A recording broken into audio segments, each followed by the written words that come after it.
झारखंड में आग लगाने आते हैं हेमंता बिस्वा शर्मा। नामांकन के बाद असम सीएम पर क्यों आग बबूला हो गई लुइस मरांडी। झारखंड में चुनाव की सरगर्मियां तेज हैं। इस बीच हाल में ही टिकट न मिलने पर भाजपा से बगावत करने वाली लुइस मरांडी ने झामुमो का दामन थाम लिया था। झामुमो ने उन्हें दुमका की जामा सीट से अपना उम्मीदवार बनाया है। लुइस मरांडी ने सोमवार को झामुमो की टिकट पर नामांकन पर्चा दाखिल किया। नामांकन के बाद खिजूरिया में एक सभा को संबोधित करते हुए लुइस मरांडी ने असम के मुख्यमंत्री पर जमकर प्रहार किया। उन्होंने कहा कि हेमंता बिस्वा शर्मा झारखंड में आग लगाने आते हैं, उन्हें कुछ भी आता जाता नहीं है, राज्य भर में चील की तरह मंडराते फिर रहे हैं। लुइस ने कहा कि एक साजिश के तहत संथाल परगना के विकास को बाधित करने की कोशिश हो रही है। उन्होंने कहा कि मुख्यमंत्री हेमंत सोरेन और झामुमो इतनी मजबूत है कि राजग ने तमाम नेता इनके पीछे लगे हुए हैं। कहा कि पार्टी के कार्यकर्ता अब बिना वक्त गंवाए गांव का बूथ की ओर कूच करेंगे। तेजस्वी यादव ने बीजेपी नेताओं को बताया असली घुसपैठिया। कहा हेमंत को जेल में डालने का बदला लेगी जनता। गोड्डा विधानसभा से महागठबंधन से राजद प्रत्याशी संजय प्रसाद यादव की नामांकन रैली में बिहार के नेता प्रतिपक्ष तेजस्वी यादव ने भाजपा पर जोरदार हमला किया। तेजस्वी यादव ने कहा कि भाजपा जिस घुसपैठिए की बात कर रही है वह घुसपैठिए कोई और नहीं बल्कि भाजपा के नेता हैं। वे बाहर से यहां आकर राजनीतिक घुसपैठिए बने हुए हैं। तेजस्वी यादव ने कहा कि बीते 10 साल से गोड्डा में भाजपा के विधायक हैं, वे गोड्डा के लिए आवाज नहीं उठा पा रहे हैं। इस बार गोड्डा में जनता परिवर्तन लाएगी। हेमंत सोरेन पर बरसे हेमंता बिस्वा शर्मा। बांग्लादेशी घुसपैठ को लेकर सरकार को घेरा। दुमका जिले की चारों विधानसभा सीटों के लिए भाजपा प्रत्याशियों ने सोमवार को नामांकन दाखिल किया। नामांकन के बाद दुमका के यज्ञ मैदान में भारतीय जनता पार्टी की नामांकन सह आशीर्वाद सभा का आयोजन किया गया। नामांकन सह आशीर्वाद सभा में उपस्थित भाजपा कार्यकर्ता एवं मतदाताओं को संबोधित करते हुए असम के मुख्यमंत्री और झारखंड विधानसभा चुनाव के लिए भाजपा के सह प्रभारी हेमंता बिस्वा शर्मा गठबंधन सरकार और इसके मुखिया हेमंत सोरेन पर जमकर बरसे। उन्होंने कहा कि झारखंड विधानसभा चुनाव सामान्य चुनाव नहीं है, यह चुनाव संथाल परगना को बांग्लादेशी घुसपैठियों से मुक्त कराने और संथाल परगना की डेमोग्राफी के बदलाव को रोकने के लिए चुनाव है। क्या टूटने की कगार पर है महागठबंधन? कांग्रेस ने इस हॉट सीट पर निर्दलीय को दिया सिंबल, आरजेडी से बढ़ेगी तकरार। झारखंड विधानसभा चुनाव में कांग्रेस का लालू प्रसाद की राष्ट्रीय जनता दल से विवाद बढ़ सकता है। पार्टी ने हुसैनाबाद से एक निर्दलीय प्रत्याशी को सिंबल दे दिया है। कांग्रेस और राजद की आपसी लड़ाई के पूर्व माले के साथ झामुमो का पेंच फंस चुका है। माले ने भी इसी वजह से गठबंधन से अलग होने को लेकर अल्टीमेटम भी दे दिया है। कुल मिलाकर गठबंधन का विवाद बढ़ रहा है, जो चुनाव में कमजोर कड़ी साबित हो सकती है। इसकी शुरुआत तब हुई जब माले की परंपरागत सीट धराज धनवार से झामुमो ने उम्मीदवार को उतारने की घोषणा कर दी। इसके बाद राजद और कांग्रेस में विवाद शुरू हुआ तो छतरपुर और विश्रामपुर से दोनों दलों ने अपने अपने उम्मीदवार उतार दिए। इसके बाद शीर्ष नेताओं के बीच चर्चा नहीं होने से विवाद बढ़ता गया। अब हालत ऐसी हो गई है कि गठबंधन के दलों ने एक दूसरे के खिलाफ उम्मीदवार उतारने शुरू कर दिए हैं। 2017 में की घर वापसी, फिर बने आरएसएस के स्वयंसेवक। अब हेमंत से लोहा लेंगे गमालियल। मुख्यमंत्री हेमंत सोरेन को हराने के लिए सबसे योग्य उम्मीदवार की भाजपा की तलाश पूरी हो गई है। बरहेट विधानसभा सीट से भाजपा ने आरएसएस स्वयंसेवक गमालियल हेम्ब्रोम को हेमंत के खिलाफ मैदान में उतारा है। गमालियल जन्म से आदिवासी है, लेकिन उनके स्वजनों ने ईसाई धर्म अपना लिया था। आरएसएस के संपर्क में आने के बाद 2017 में पूरे परिवार ने घर वापसी की। तब से 33 वर्षीय गमालियल संघ के ऊर्जावान स्वयंसेवक हैं और मतांतरण व घुसपैठ जैसी संथाल की गंभीर समस्या पर हमेशा मुखर रहते हैं। इन्हीं मुद्दों पर अब वह झामुमो के अवैध किला बरहेट को ध्वस्त करने की तैयारी में जुट गए हैं। यहाँ हेमंत सोरेन तीसरी बार झामुमो के उम्मीदवार हैं। धनतेरस और दीपावली को देखते हुए रांची के ट्रैफिक व्यवस्था में बदलाव, इन इलाकों में वाहनों का प्रवेश बंद। रांची में धनतेरस और दीपावली को देखते हुए ट्रैफिक पुलिस ने यातायात में बदलाव किया है। इसके तहत अपर बाजार में शहीद चौक से किशोरी यादव चौक तक सभी प्रकार के 4 पहिया वाहन, ऑटो व ई रिक्शा का दिन के 12:30 बजे से रात 12 बजे तक प्रवेश बंद रहेगा। दोनों तरफ से उक्त वाहनों के आने जाने पर पूरी तरह पाबंदी लगाई गई है। इसलिए इन इलाकों से आने जाने वाले लोगों को वैकल्पिक मार्ग की तलाश करनी होगी। इस संबंध में ट्रैफिक एसपी कैलाश करमाली ने बताया कि इसके लिए पर्याप्त ट्रैफिक पुलिस की तैनाती की गई है। रेल यात्रियों की बढ़ेगी मुश्किलें, ये ट्रेनें 3 महीने तक रहेगी रद्द। सर्दी का मौसम आने वाला है, ऐसे में कोहरा का होना लाजमी है। कोहरा होगा तो ट्रेनें का आवागमन प्रभावित होगा ही। सो भारतीय रेलवे ने अभी से ट्रेनों को रद्द किए जाने का शेड्यूल जारी कर दिया है, यानी आने वाले दिनों में रेल यात्रियों की मुश्किलें बढ़ेगी, खासकर झारखंड के रेल यात्रियों की। धनबाद और गोमो स्टेशन से होकर गुजरने वाली ट्रेनों को अलग अलग स्टेशनों के बीच में रद्द किया गया है। इसकी सूचना भारतीय रेलवे की ओर से जारी कर दी गई है, ताकि दिसंबर में उन स्टेशनों के लिए लोग ट्रेन में अपनी बुकिंग नहीं कराएं। रेलवे की ओर से 1 दिसंबर से 28 फरवरी तक कुछ ट्रेनों का परिचालन रद्द, आंशिक रूप से रद्द तथा कुछ ट्रेनों के परिचालन के दिनों में कटौती की गई है। 1 दिसंबर 2024 से 28 फरवरी 2025 तक प्रारंभिक स्टेशन से खुलने वाली ट्रेनों के परिचालन के दिनों में कमी की गई है।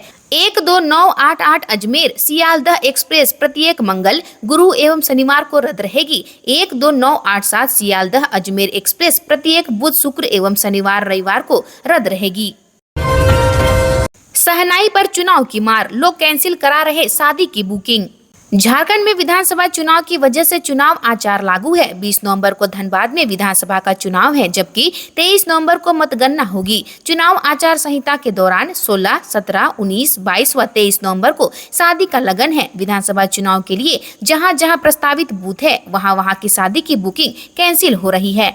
धनबाद डेकोरेटर्स एसोसिएशन के अध्यक्ष प्रदीप सिंह के मुताबिक नवंबर माह में 5 लगन है, जिसमें सैकड़ों शादी की बुकिंग है। चुनाव आचार संहिता में गाड़ी की धरपकड़ व खरीदारी को लेकर होने वाली परेशानी को देखते हुए भी लोग शादी की बुकिंग कैंसिल करा रहे हैं।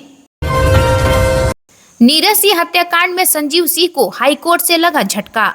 धनबाद के पूर्व डिप्टी मेयर नीरज सिंह हत्याकांड में संजीव सिंह को झारखंड हाईकोर्ट से झटका लगा है। हाईकोर्ट ने संजीव सिंह के जमानत याचिका खारिज कर दी है। संजीव सिंह के वकील मोहम्मद जावेद ने सोमवार को यह जानकारी दी। नीरज सिंह मर्डर केस में संजीव सिंह 11 अप्रैल 2017 से जेल में बंद है। इस मामले में कई आरोपियों को हाईकोर्ट और सुप्रीम कोर्ट से जमानत मिल चुकी है, लेकिन संजीव सिंह को जमानत नहीं मिली है। झरिया के पूर्व विधायक संजीव सिंह की याचिका पर झारखंड हाईकोर्ट के जस्टिस रंगन मुखोपाध्याय ने सोमवार को यह फैसला सुनाया। झरिया के पूर्व विधायक ने 7.5 साल में 6 बार जमानत याचिका दाखिल की है। हर बार उनकी याचिका खारिज कर दी गई है। उन्हें नीरज सिंह समेत 4 लोगों की हत्या के मामले में गिरफ्तार किया गया था। वकील से लेकर दुकानदार, सुरक्षा कर्मी और पेट्रोल पंप मालिक है इस चुनावी मैदान में।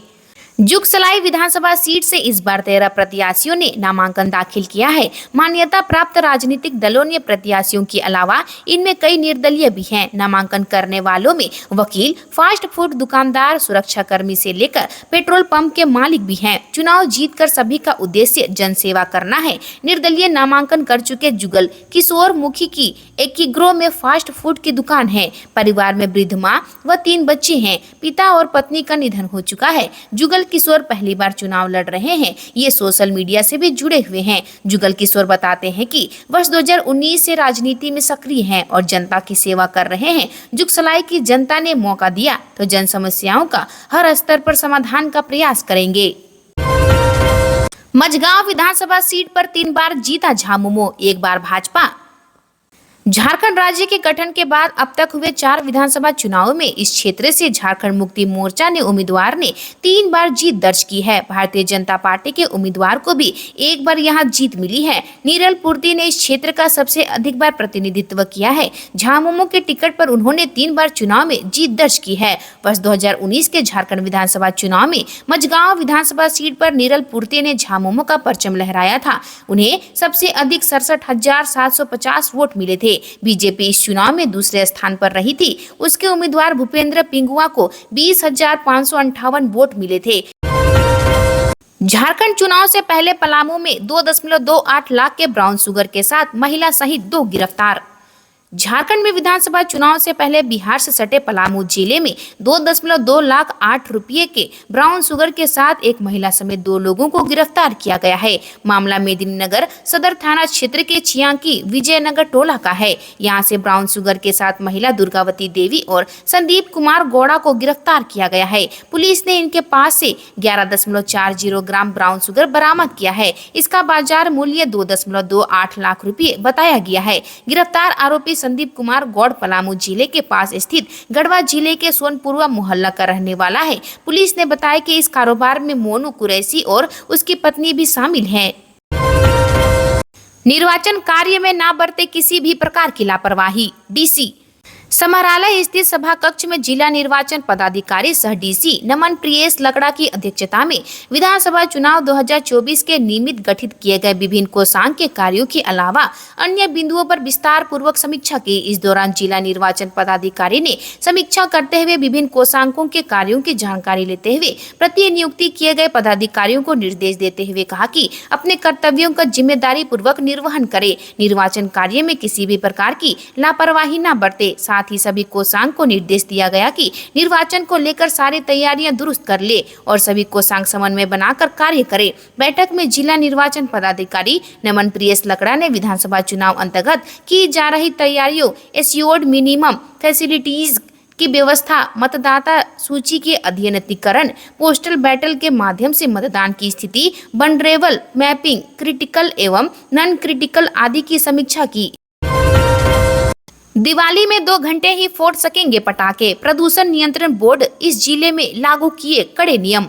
दीपावली, छठ महापर्व और गुरु पर्व के दौरान अब केवल 2 घंटे ही आतिशबाजी की अनुमति होगी। क्रिसमस और नए साल के जश्न के लिए समय सीमा और भी कम कर दी गई है, जिसमें मात्र 35 मिनट तक ही आतिशबाजी की अनुमति होगी। देवघर डीसी विशाल सागर ने यह जानकारी जिले वासियों को दी। डीसी विशाल सागर ने कहा कि झारखंड प्रदूषण नियंत्रण बोर्ड ने इस बार आतिशबाजी को लेकर कड़े नियम लागू किए हैं। नियमों का सख्ती से अनुपालन करवाकर हर जिले में प्रदूषण के खतरे को कम करना सबकी जिम्मेवारी है। आदिवासियों के नहीं, घुसपैठियों के सरदार है हेमंत सोरेन। हेमंता बिस्वा शर्मा ने पूछा, भाभी के अपमान पर भी क्यों चुप है सीएम। झारखंड में दुमका जिले के 4 विधानसभा सीटों पर प्रत्याशियों के नामांकन के बाद सोमवार को यज्ञ मैदान में आयोजित एक सभा को संबोधित करते हुए असम के मुख्यमंत्री और झारखंड के सह प्रभारी हेमंता बिस्वा शर्मा ने राज्य की सरकार बनाने का आह्वान किया। उन्होंने कहा कि बांग्लादेशी घुसपैठ और हेमंत सरकार की वादा खिलाफी पर बड़ा हमला बोलते हुए कहा कि हेमंत सोरेन आदिवासियों के नहीं, घुसपैठियों के सरदार है। उन्होंने कहा कि अगर झारखंड में भाजपा की सरकार बनी तो सबसे पहले यहां से एक घुसपैठिया को लात मारकर बाहर निकाला जाएगा। उन्होंने कहा कि हेमंत सोरेन की भाभी सीता सोरेन का अपमान हो रहा है, लेकिन वह वोट की राजनीति के लिए खामोश है। उनमें इरफान अंसारी और आलमगीर आलम जैसे भ्रष्टाचारियों पर कार्रवाई करने की हिम्मत नहीं है। कहा कि ये दोनों घुसपैठियों को संरक्षण देने वाले लोग हैं। अगर भाजपा की सरकार बनी तो घंटा भर में ऐसे लोगों से निपटा जाएगा। आज के लिए इतना ही, मिलते हैं अन्य नए खबरों के साथ में। धन्यवाद।